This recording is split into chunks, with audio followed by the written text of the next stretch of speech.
Well, good evening, everybody. I'm not sure why I had the honor to be giving the first of a series of 10 lectures on the founders of Liberal and Reform Judaism.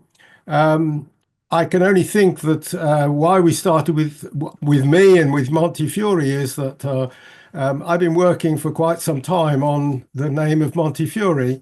However, the Montefiore I know best, the Montefiore has been part of my life and somewhat of an obsession, is Sir Moses Montefiore, and not his great-nephew, Claude. However, most of my life I've been involved, I suppose all of my life I've been involved in liberal Judaism. And so the name of Claude Goldsmid Montefiore has frequently come up over the years. From when I started my journey at the Birmingham Liberal Synagogue, I was brought up knowing we owed our religious identity to the three M's, and Claude was one of them. In truth, from the perspective of a Brummie, Mattock and Montefiore seemed to me most distant, though Lily Montagu was much talked about and quoted by my first minister, Bernard Hooker. Actually, I was interviewed by Miss Lily Montagu for entry into the Leo Baeck College, and fortunately she got me in. Claude Montefiore died before I was born, and Mattock before I got to the Leo Baeck College, and so I never met him. Early in my rabbinate, elderly congregations gave me books by Claude Montefiore, though I hardly looked at them, nor I suspected they. I'm not a theologian or a philosopher and didn't find the scholarly language gripping. Though I loved the Bible, I found his commentary on the Bible a bit old-fashioned. As time went by, I saw Claude from a photograph at the laying of the foundation stone of the Liberal Jewish Synagogue, and I saw him and I imagined him as a tall, severe man. To be honest, not my sort at all. Maybe it was my interest in Sir Moses Montefiore that led me to think about the character of Claude. It was certainly aroused by a lengthy article in one of my favourite books, The Cousinhood, by Chaim Bermant. Later I came across biographies by Daniel Langton and our own Ed Kessler. And I came across reminiscences about him by his niece, Lucy Cohen. But it was not until Brian Diamond of the LJS published last year a detailed examination of the life of Claude Montefiore that I started taking greater interest, and I began to realize other sides of the character of CGM, as he was called. And by coincidence, and there we are, I'm asked to speak about him tonight. Claude Goldsmid Montefiore was born into a prestigious family and at an auspicious time, because at that year, Jews were given full political emancipation in this country. His father, Nathaniel, was the son of Abraham Montefiore, who was the brother of Sir Moses. His grandmother, the wife of Abraham, was the youngest daughter of Meyer Amschel Rothschild, the founder of the Rothschild dynasty in Germany. His mother, Emma, was a daughter of Sir Isaac Lyon Goldschmid, who was, amongst other things, the founder of University College London. Hence the Goldschmidt in Claude's name, and hence he was CGM. All of these antecedents were wealthy. His father left almost £500,000, and his mother nearly £1 million to him. And further bequests were added to his fortune, and so he never had to earn a living. He could spend his life involved in various projects for the benefit of society, both Jewish and general, as well as his own scholarship and, of course, in co-founding liberal Judaism. Claude was born into the heart of the cousinhood, that is, the intermarried elites of the 19th century Anglo-Jewry. His parents had an impressive house in Portman Square and a country mansion and an estate in Cold East near Southampton. That the house was described as a, and I quote, a medium-sized Georgian mansion in a well-timbered park. Not bad for a rising Jew in Anglo-Jewish society. In 1924, I believe that mansion was sold and is now been turned into apartments and a wedding venue. Be quite amazing to go there and do a wedding in Claude Montefiore's birthplace, but there you go. And when it was sold, Claude bought another country pile, a large house called Hochschule near Dorking. Claude's father was nominally Orthodox. As Berman puts it, and I quote, he took the duties of being a Montefiore seriously, served as lay head of the Spanish and Portuguese synagogue, and would even, on occasion, appear for prayers. However, Claude's mother was deeply spiritual. She was an early member of West London Synagogue, the founding Reform synagogue. She conducted prayers at home and brought up her 4 children to appreciate Jewish ritual. Though Reform, she defrayed the cost of the production of the Standard United Synagogue Prayer Book, named after its editor, the Reverend Simeon Singer, Singer's Prayer Book, that went through many editions until supplanted by Chief Rabbi Sachs's Siddur. It was quite a family. Alice was the eldest, and she became an expert Hebraist and translated medieval Jewish poetry, some appearing in the early liberal Jewish prayer books. Leonard was a star at Oxford and an authority on German political thought, but spent his time and money doing social work amongst the poor of the East End of London, especially at Toynbee Hall. He was interested in women's equality and went to America to research the situation there. But whilst there, tragically, he got rheumatic fever and he died.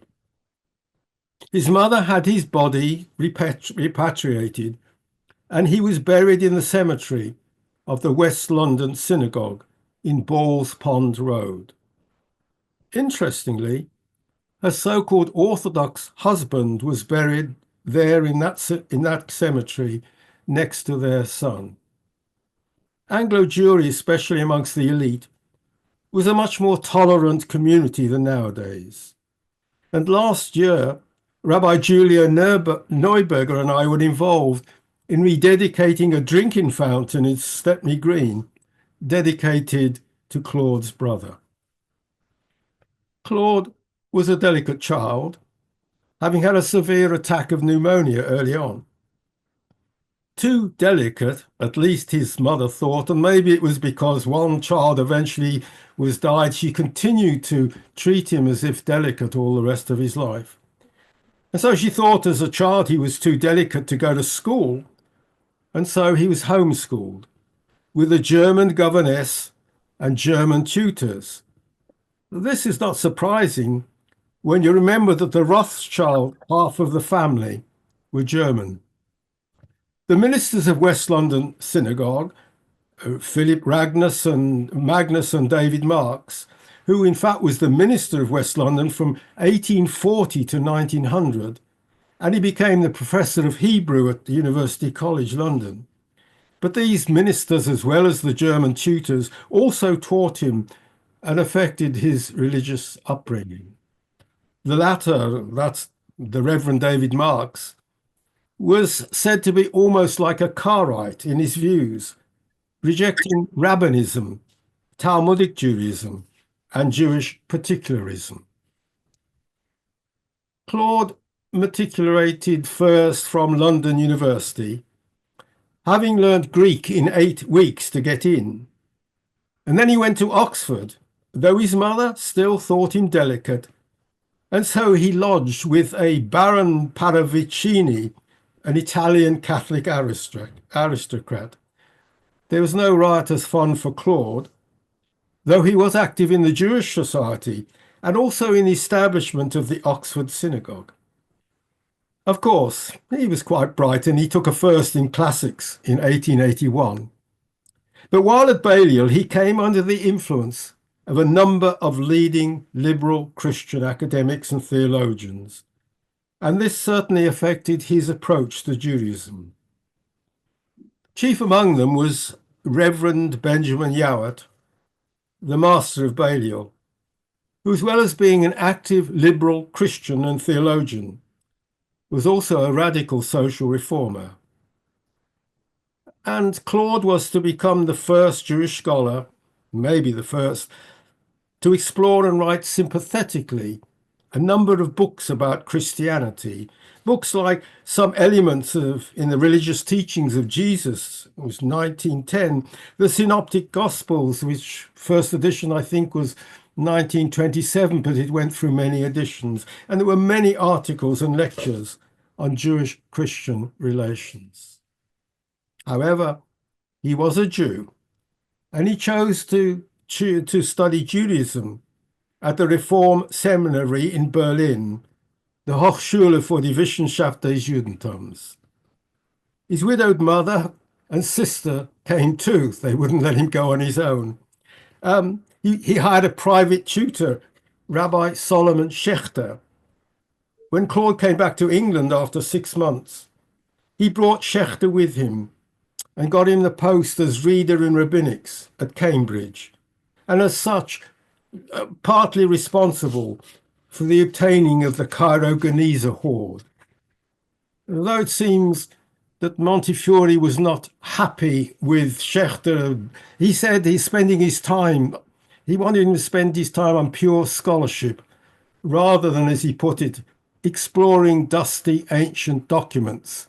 And of course, nowadays they're seen as a real treasure trove that has changed the face of Judaism in many ways. As he was growing up, Claude spent most of his days in Cold East and met mostly upper-class visitors, members either of local landowners or of his wide interconnected Jewish family. At Oxford, it was mainly Christian teachers or scholars.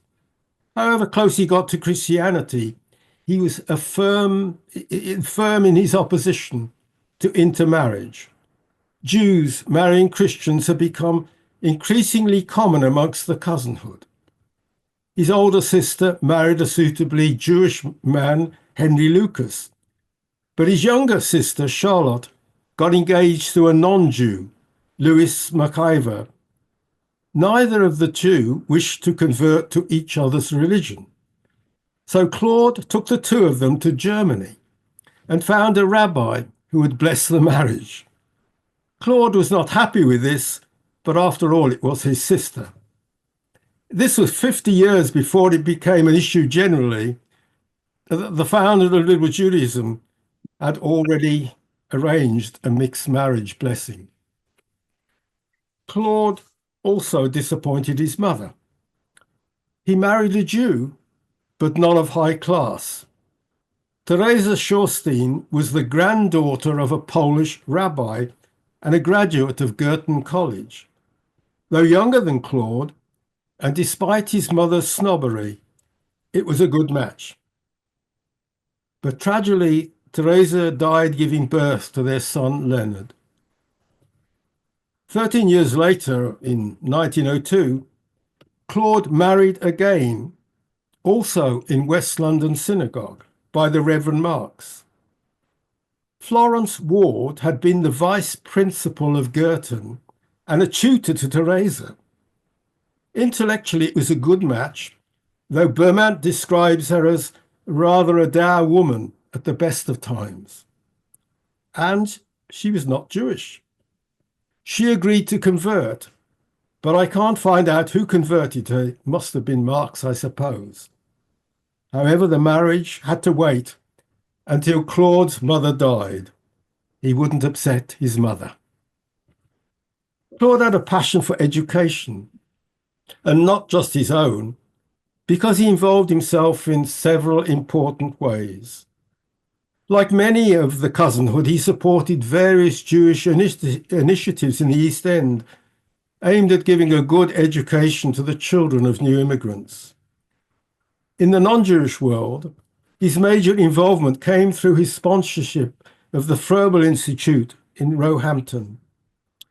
The German Friedrich Froebel was a student of Johann Pestalozzi and developed further the theory of child-centered education. Froebel, invented the name kindergarten, and with Montefiore, he founded the first in London. Montefiore's interest arose soon after his first wife died in childbirth, and he was left with one precious son. Two of Froebel's disciples had opened a small school in 1882, and Claude helped them obtain their first premises, and he continued to support them for over 40 years. The Froebel Institute is now part of Roehampton University and one of the leading educational and teacher training establishments in the country. Claude Montefiore was also actively involved in what was to become Southampton University and was the first president once it was established in 1862 as Hartley College. It was close to the family estate. And of course, in Southampton University, there is now a large archive of Anglo-Jewish personalities and history. Like many of the upper-class Anglo-Jewish establishment, Claude got involved in social work in the East End of London. He was associated with the young Lily Montagu in her West Central Club for Jewish girls, and with Basil Henriques in the Bernard Baron settlement. He spent much energy on the Jewish Association for the protection of women and girls. Amongst the flood of Jewish immigrants to London were thousands of young women who never found a place in the hard-working male society struggling to make a living. Many Jewish girls were left destitute, and quite a number were forced into prostitution. He also got involved in social work in the non-Jewish world, as I said, especially at Toynbee Hall. I must mention one aspect of Montefiore's belief that did certainly come to colour the culture of liberal Judaism, maybe up to and until the Six-Day War, his rejection of Zionism. Beaumont wrote, and I quote, "Montefiore fought Zionism with the vehemence of a pontiff battling heresy." Claude said, "We want to be Jews in the old sense, in His Majesty's subjects professing the Jewish religion, and not in a new sense of nationality." He had many supporters, especially in the English Jewish upper-class society, and he feared that an allegiance to Zionism would jeopardize the newly won emancipation as free and equal citizens of this country. Montefiore died in 1938, before the full extent of Nazi Germany might have questioned his admiration for historic culture and his failure to see the need for a Jewish state. However, from 1933, he was much involved in helping refugees from Germany and from Europe, Jewish refugees who came over, and as one of the people who was involved in setting up in the society that looked after these refugees, which is now called World Jewish Relief.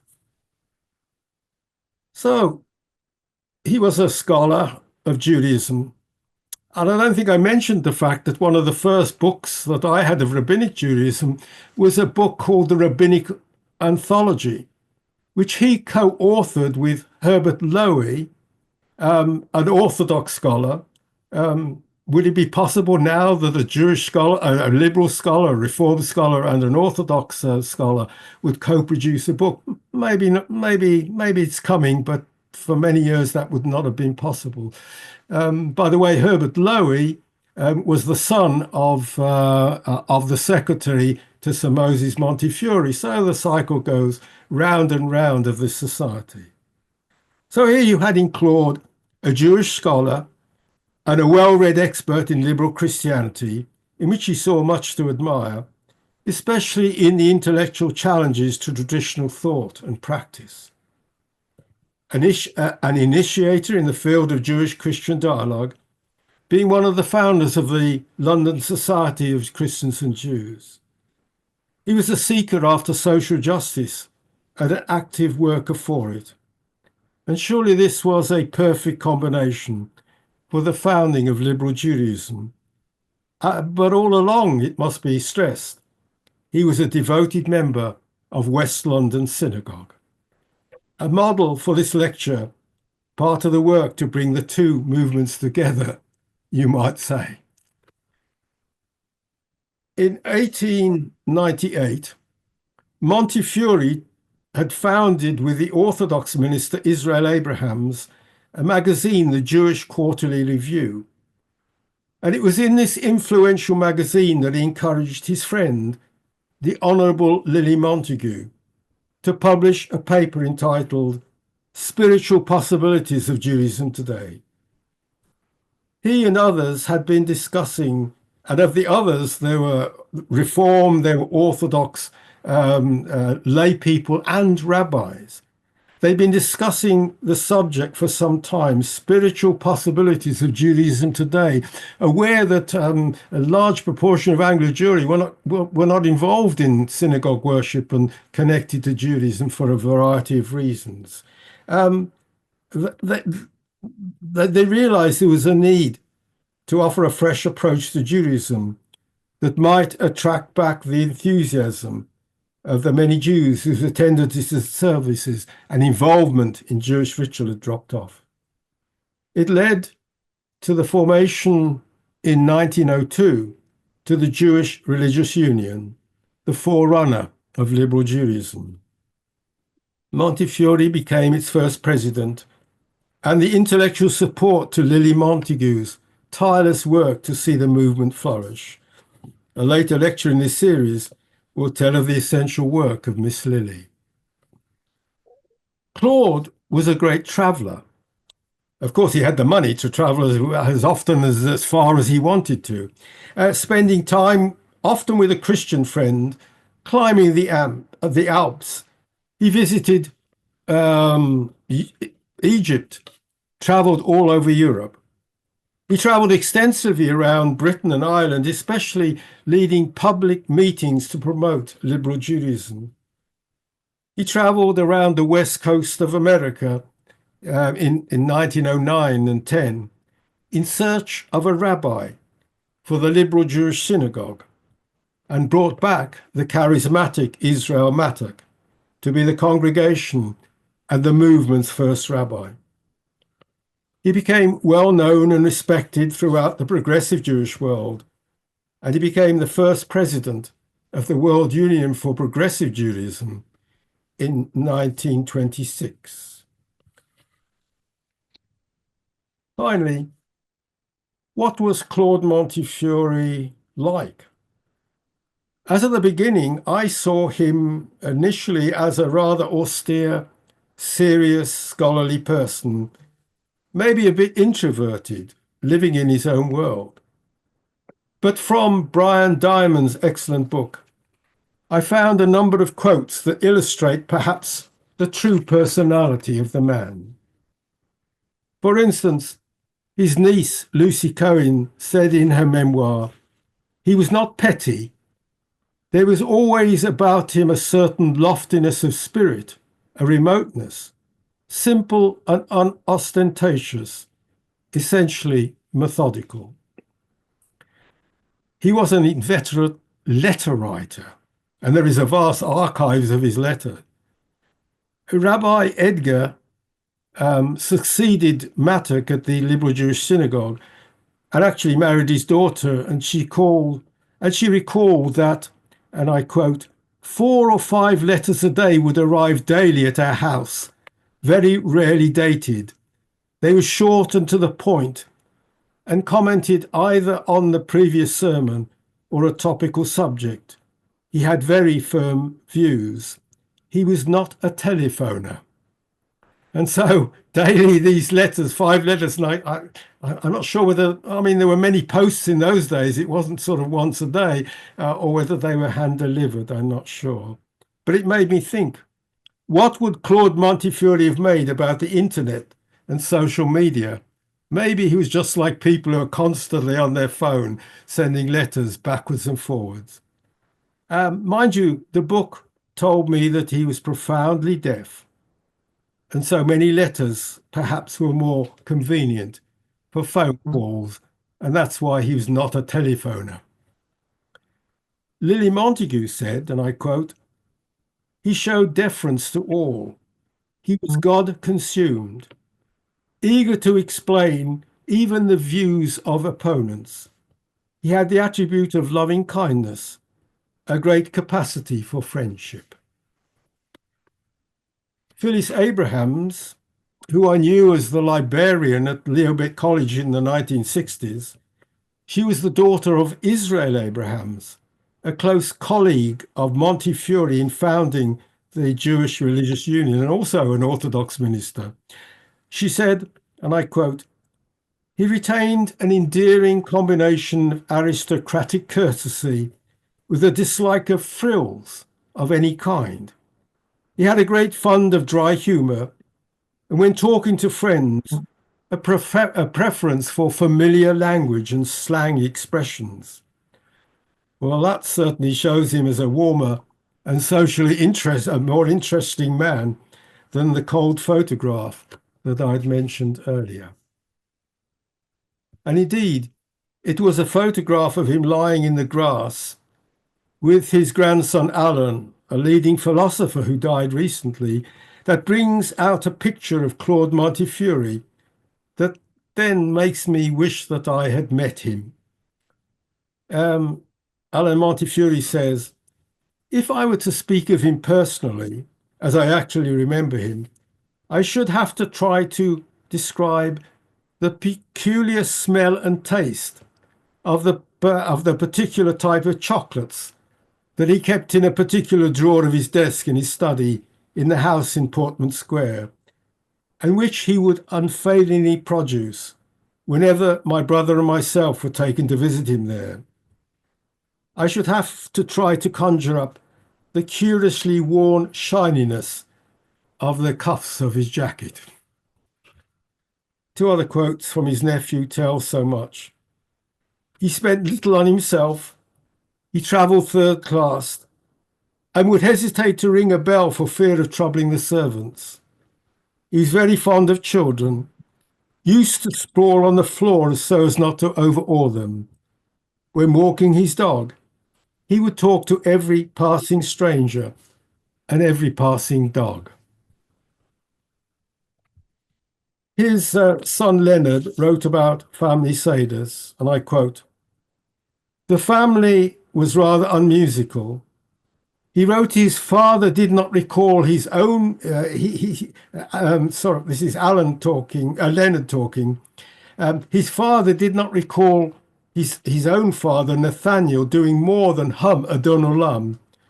So when he devised a Seder service of his own, it was too late for him to learn the songs. His first efforts to teach Leonard about Passover was a disaster. After the formal instruction was abandoned, and the Seder became an occasion for jollity, laughter, and fun. Not being tied to tradition, Claude skipped between several forms of Haggadah service, a bit of Hebrew, then a bit of English. In contrast to his solemn manner on Saturdays, he read the Haggadah dramatically, with gusto, with smiles, sly winks, and head noddings. Sir Moses Montefiore died in 1885, an Orthodox Jew surrounded by a minion of rabbis and scholars. His great-nephew, Claude Montefiore, the liberal Jew, Let me end with his last moments from a quote that I love from Beaumont's book. Beaumont wrote, "As he lay dying, he called for his friend, the Reverend W.R. Matthews, the Dean of St. Paul's, to minister to him. And Matthews said, 'This was a privilege which embarrassed me.' The Dean later confessed, because he was deaf and one had to shout to make him hear. And it was difficult for me to pray in a manner which would imply no Christian belief." And Beaumont adds, "And so a compromise was reached. They intoned the Lord's Prayer together, the Dean at the top of his voice, the dying man in a whisper, the former addressing one Father in heaven, the latter another."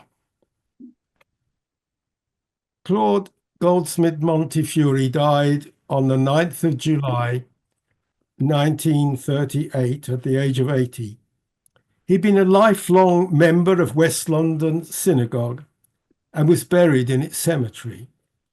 Yet he was the founding president of Liberal Judaism and gave the sermon at the first service of the Jewish Religious Union.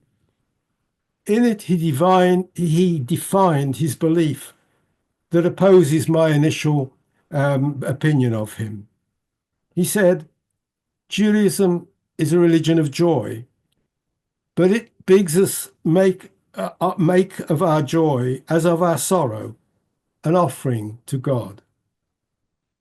He was, in 1926, the founding president of the World Union for Progressive Judaism, the movement that unites Reform and Liberal congregations across the world. As we begin a new year of 2025, a year in which we hope to see the Reform and Liberal movements in this country move closer together, could there be a more inspiring personality with which to start this lecture series and to start this very year than Claude Montefiore? Thank you. Thank you so much, Rabbi Andrew. This was really very, very interesting and learned so much. So thank you. Some questions for Rabbi Andrew to reply to. Okay, thanks, Alex. I think on behalf of everyone, I know you probably can't see the chat, Rabbi Andrew, but everyone's saying what a fantastic talk it is and lots of thank yous. And between that, I'm trying to find some questions. The first one for you here I've got from Dean Muslin, and that is, do you feel that in present times we can learn things from a man such as Claude? And if so, what do you feel we could learn? Well, I think the one thing that we hope we can learn is that he moved easily between Reform, Liberal, Orthodox. They were all part of his character, part of his intellectual circle, and so on. But he moved easily. But they were different times. I think at the beginning of the 19th century, there was this tolerance within Orthodox Judaism that made it possible. But I think that's one thing we have to learn, that in the at least in the left wing of the Orthodox community and within Liberal and Reform, that we have so much in common. And at times such as this, it's important that we speak to each other and that we learn from each other. And sort of Limud, which has just finished, is perhaps just such a time and a place where we could use a model. I'm sure he would have been he would have approved of it. And I think also we may be in this modern age, we have to learn, as he did, that a deep scholarship within Judaism and education within Judaism is very important. But maybe also we can also learn from other religions and also learn from other philosophies and so on. So I think it's an open mind and the possibility not just of being closed into one way of thinking. Oh, great. We'll go on to the next question from Jenny Stephanie, and that's, can you expand a bit more on his view of Zionism and if it changed during his lifetime?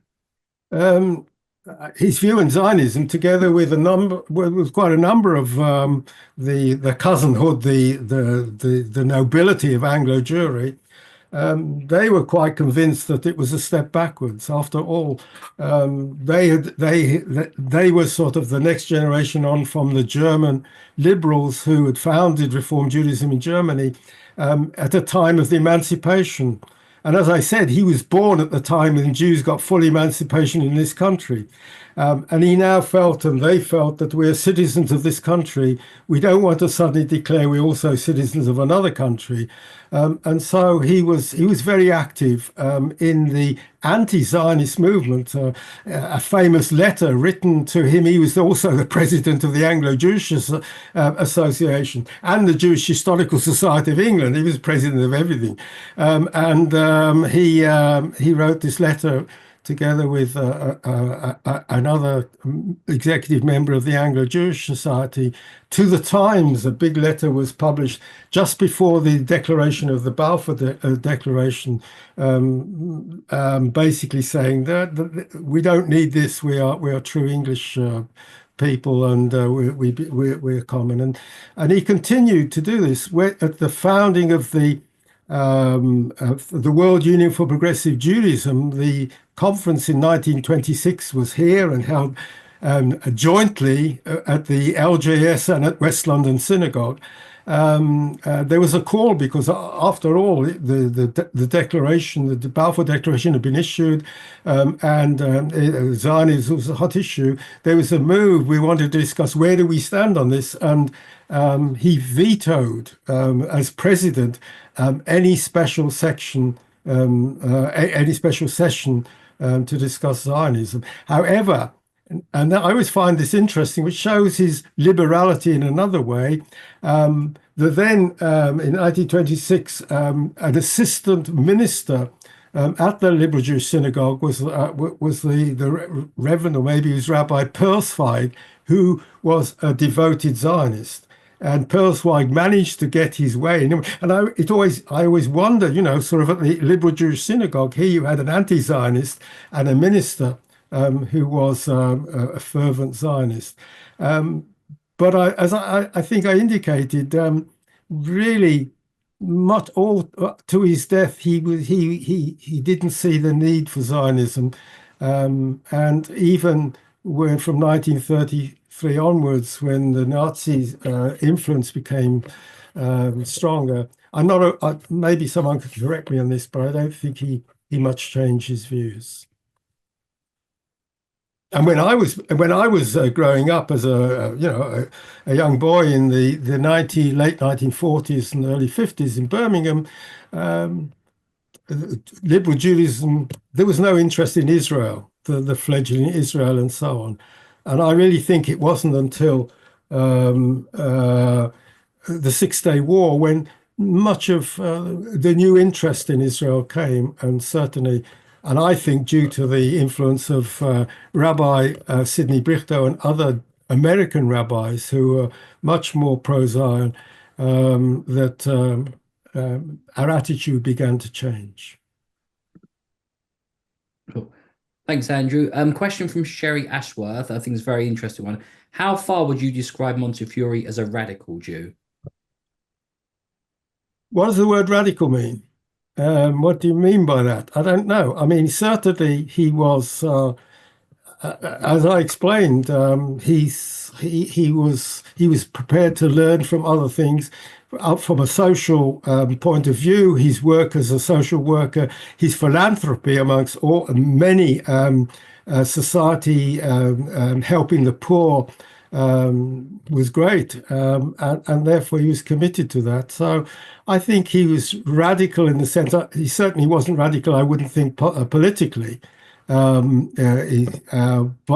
unlike Mattock, who was much more involved in the politics of this country, and you'll find out about that. I think there's a lecture on Mattock coming up, but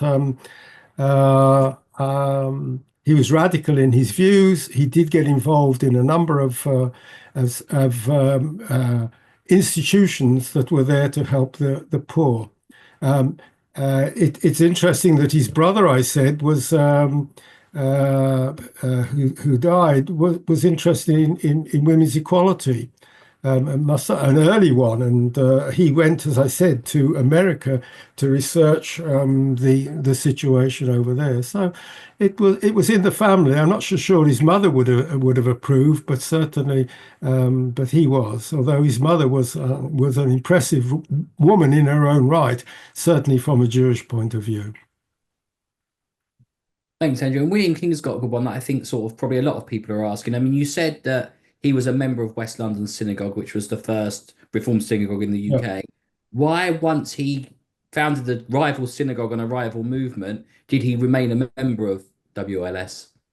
Why? Because, I mean, first of all, you have to say that although his father was involved with the Spanish and Portuguese, I mean, you know, Sir Moses was the president of the S&P, and for many years he was involved. I love this sort of thing, that Bermant's throwaway line, that he took his responsibility for the Spanish and Portuguese and occasionally went to pray. But I think that was like many of many of Anglo-Jewry elite, and maybe not so elite at that time, occasionally went to pray. We have this image of everybody went to shul every Shabbos. That certainly wasn't so. And that certainly was the origin of the founding of the Jewish religious union. And what was the question? Why did he remain a member? Why did he remain a member? Right. Because his mother, who was a Montefiore, Sir Moses Montefiore, was a vehement opponent of West London Synagogue. But his mother, the niece of Sir Moses, she and other members of the Montefiore family were founder members of West London Synagogue. And so they joined, and he was, so that's where his friends were. That's where he also had given addresses and so on. And ministers, after all, were his tutors in Judaism. He's the first tutors in Judaism. He's very close to the ministers and that. So it was also his shul, and it was the family shul. Yeah, no, thank you, Andrew. A good one from Rafi Yohei, which also lots of thank yous coming in and how much everyone has enjoyed this. Rafi's question is, what are Montefiore's longest lasting theological views? Which ones have been challenged, and have any of them been adopted by the Orthodox community? I'm not an expert on this. You'll have to read the books, Ed Kessler's book particularly. I think he was pressing for an open mind to look at the way we looked at the Bible, to look at the way we looked at theology and so on.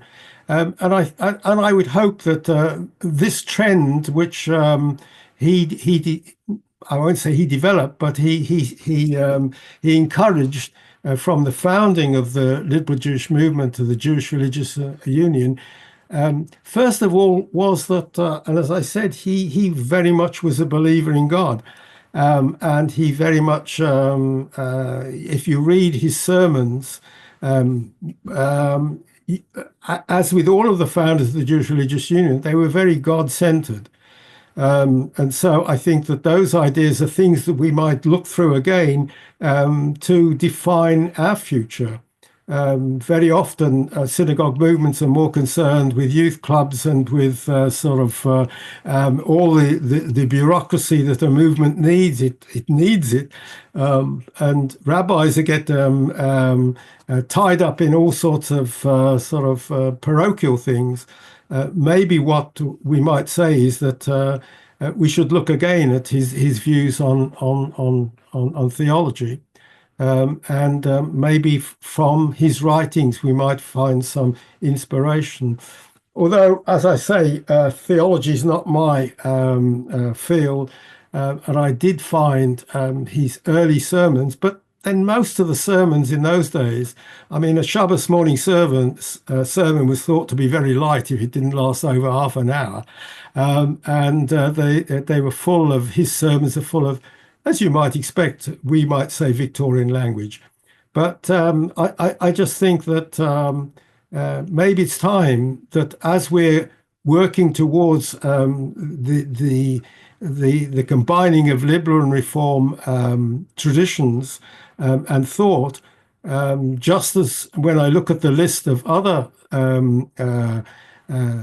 founders that we're going to deal with in this ongoing course, we need to look at them again and maybe from each one of them add things to develop a new ideology, a new theology for our movement. Well, I mean, obviously, it's a very tough time for Jewish people in this country at the moment, and in Israel, especially post October 7th. What do you think he would make of what the Jewish people are going through at the moment? I'd have to go back and look at his writings from 1933 onwards. Now, there certainly was times when during and after the First World War, there was a lot of anti-Semitism. We tend to think all it was fine, but no, it wasn't. And I haven't studied enough to know what he would say and what his reaction at the time. And probably as a sort of an upper class Jew, he must have also faced anti-Semitism amongst other members of the sort of nobility and gentility at the time. So I don't know. I'll be honest and say I don't know. What would he make of it? I think what he would make of it is that, amongst other things, we have to stick together and we have to support each other, whether we're Orthodox or Reform or Liberal. We have as a community to show a certain unified stance and support. But as I say, it's curious, sort of. He died in 1938. Although he was active in giving support to the early German Jewish refugees coming over to this country, I haven't read enough to know what his attitudes were at that vital time, and maybe that would be more of a hint to what he would say today in terms of it. But I also saw he was there to support the whole Jewish community, whether it be East End Jewish prostitutes or East End Jewish education or youth clubs and so on. So he very much had he gave large amount of money to support these institutions. So I think that he was there to support the Jewish community in those days. One would hope that he would be very much there giving them support now. Thank you so much. Thank you very much, Rabbi Andrew, for this wonderful talk. And I don't know if you can see the chat, but as Simon mentioned earlier, it is absolutely full of messages of thanks and people saying how fascinating and interesting this was. Yeah. So thank you again. And I'm so glad we had you to really kick off this series. It was wonderful. Okay. So, next week, we will have this talk put on our new YouTube channel, so everybody will have access to it, and it will be there for, for the future, for people to refer back to it. So I will send out the link when it's ready, so look out for it.